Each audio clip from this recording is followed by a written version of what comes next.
Hi, folks. Dr. Bob McCauley. My critique of the woman that went on Shark Tank trying to sell spirulina and chlorella and get money for her company. Coming up.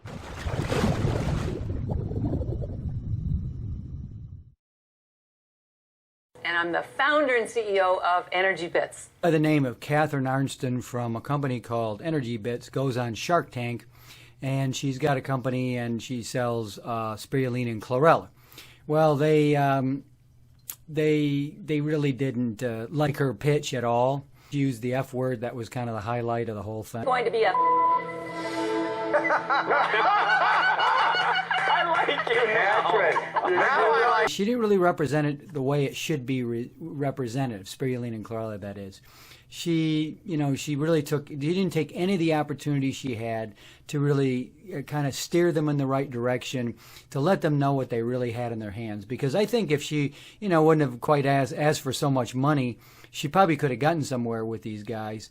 But I don't want to discuss any of that stuff because it doesn't matter. What matters is just the product and how she presented it and how I would have done it if I would have been on the Shark Tanks. Because I've thought about going on that show with my product, and I kind of thought, what, these guys would probably just, eat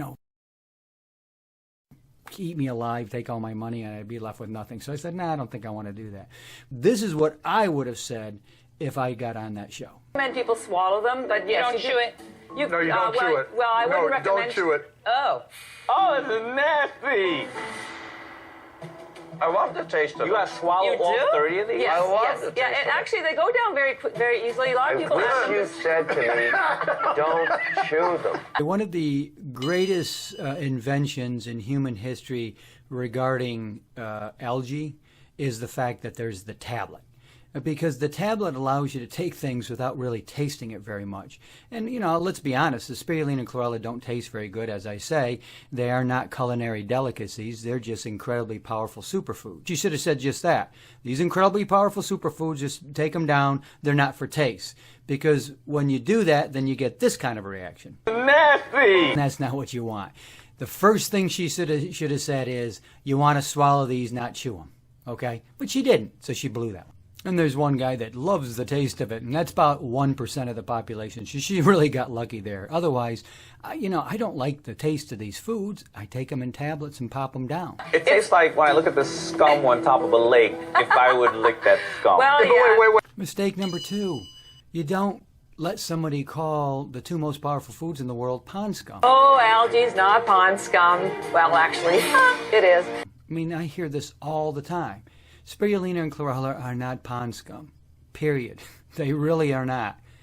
And, just the sound of it, pond scum. You just don't let people get away with that. Name them for what they are. They are the 2 most nutritionally dense foods in the world, and they have the broadest array of nutrients of any foods in the world. Don't let somebody determine how your product should be referred to. So how do you know it works, Catherine? Because it's been used for 50 years. That doesn't tell us anything. Because there are 100,000 studies that have documented... Well, how do you know they work?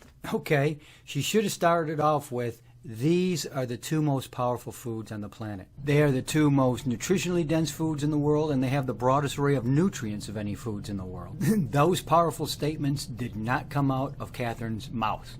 They should have. Right there, I would have said something like, well, it does work. I'm living proof of it. But she didn't. How do I know they work? Well, I've been taking myself now for years. I feel fantastic. And they are the 2 most scientifically researched foods in human history. Blood work would be another way. Take your blood work before as sort of a control group or control study, and then, give yourself 3 or 4 or 5 months, and then go back and take it again. Now you're going to see your blood work. Has it changed at all? I mean, if you're taking a couple grams a day, you're not going to see much of a change, but if you were taking 10 grams a day of algae, you're going to see a change after 3 months of doing that day in and day out. Studies, Give us yes. one. Well, there's one on the fact that this isn't gonna go well, spirulina contains phycocyanin, which... Now she's really, grasping for words and just really came unprepared here to answer somebody to say, name one of the studies. If you, off the top of my head, could I name a study? I mean, I could come close, but I would have been a little more prepared. I would have been a lot more prepared, as a matter of fact. If somebody, if you're talking about health benefits, somebody's going to start asking you about how can you prove it. And anecdotal evidence is great, but it really doesn't fly with so many people. They want the science. They want to see studies. And this is, spirulina and chlorella, they are the most scientifically researched foods in history. But she didn't come off with anything right off the top of her head. And, that's a big mistake. And then she mentioned something else, and then she really gets herself into trouble. That spirulina contains phycocyanin, which is a pigment. And it has been documented to reverse the growth of tumors and cancer. So all doctors, all cancer doctors, all oncologists. So my sister developed breast cancer, and her oncologist... This was the biggest mistake she made, to mention a disease by name. This was not a smart thing to do. Because I don't care, first of all, if there were thousands of studies that said, chlorella cures cancer and look at the results. The oncologist, the medical establishment, would never accept that. The oncologist would never prescribe it. They've got chemo, they've got radiation, they have cancer drugs, that's it. If it's not in the textbook, they're not interested. So she should have been prepared, especially if you're going to mention a disease. All doctors, all cancer doctors, all oncologists are given... Virtually no medical, none of the medical community really knows anything. So medical doctors, the medical establishment, oncologists, they reject everything that is not in the medical books. Any herb, if you want turmeric, it's got curcumin, shown to cause cell apoptosis in cancer cells. They would reject it. Same with the yew, which is a plant that contains Taxol, frankincense. I'm just naming a few of these herbs that have been shown to be helpful in fighting cancer and building the immune system.